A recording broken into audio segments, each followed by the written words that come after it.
नमस्कार दोस्तों, आपका स्वागत है आपकी यूट्यूब चैनल स्टेनोग्राफी मास्टर की ओपी शुक्ला बुक की डिक्टेशन सीरीज़ में। गति 100 शब्द प्रति मिनट से डिक्टेशन स्टार्ट होगी 5 सेकंड पश्चात।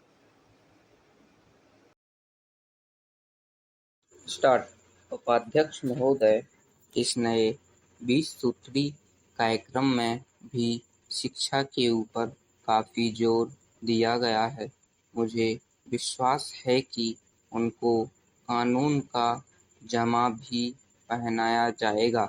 कानून का जामा अगर पहना दिया जाए तो उससे एक लाभ यह होगा कि 18 वर्ष तक के बच्चों को पढ़ाना ही पड़ेगा। उससे दूसरा लाभ यह होगा कि जो बच्चे छोटी उम्र के हैं उनको काम करने के लिए उनके परिवार के लोग मजबूर नहीं करेंगे।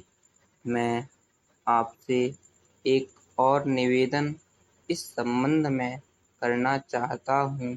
मेरा यह विश्वास है कि माननीय संसद सदस्य जब इसमें हिस्सा लेंगे तो ज़रूर उस पर प्रकाश डालेंगे। मैं निवेदन करना चाहता हूँ कि आज देश में अलग रहने की भावना बढ़ती चली जा रही है। आज स्थानीय दल केंद्रीय दलों से अधिक मजबूत होते चले जा रहे हैं। आज भाषा को लेकर विरोध है। भाषा कभी भी विरोध का विषय नहीं होनी चाहिए। भाषा के विषय में तो मेरा यह विचार है कि जितनी आसानी से बच्चा अपनी मातृभाषा में शिक्षा को ग्रहण कर सकता है, उतना विदेशी भाषा में नहीं।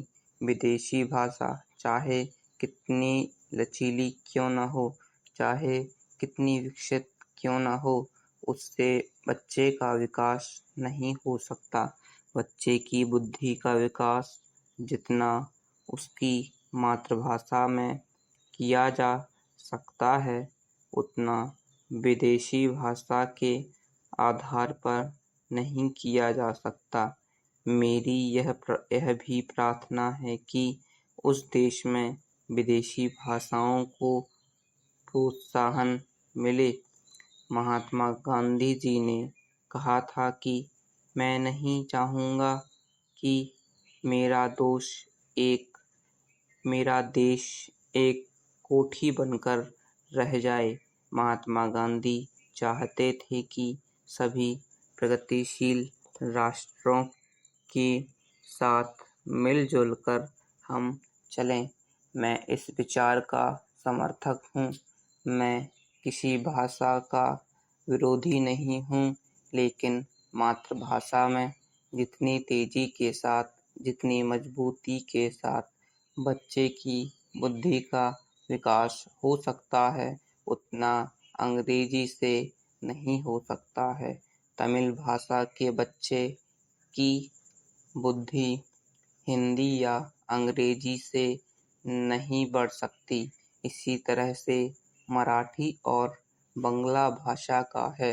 इन तमाम भाषाओं में ऊंची से ऊंची शिक्षा बच्चे को मिल सके, इस तरह की व्यवस्था भी आज हमें करनी होगी। पैरा उपाध्यक्ष महोदय, यह मेरी यह मान्यता है कि जापान आज जापान नहीं बनता अगर यहाँ की शिक्षा जापानी भाषा में नहीं होती। इसी प्रकार जर्मनी आज जर्मनी नहीं बनता अगर वहाँ की शिक्षा जर्मन में नहीं होती।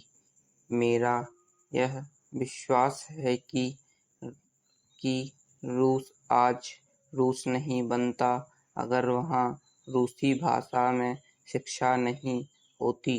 इसी तरह भारत में जब तक मातृभाषा ना हो तब तक भारत विकसित नहीं हो सकता। उसके बच्चों की बुद्धि का विकास करके उसको आगे नहीं खड़ा किया जा सकता जब तक कि यहाँ के बच्चों की शिक्षा उनकी मातृभाषा के जरिए ना हो।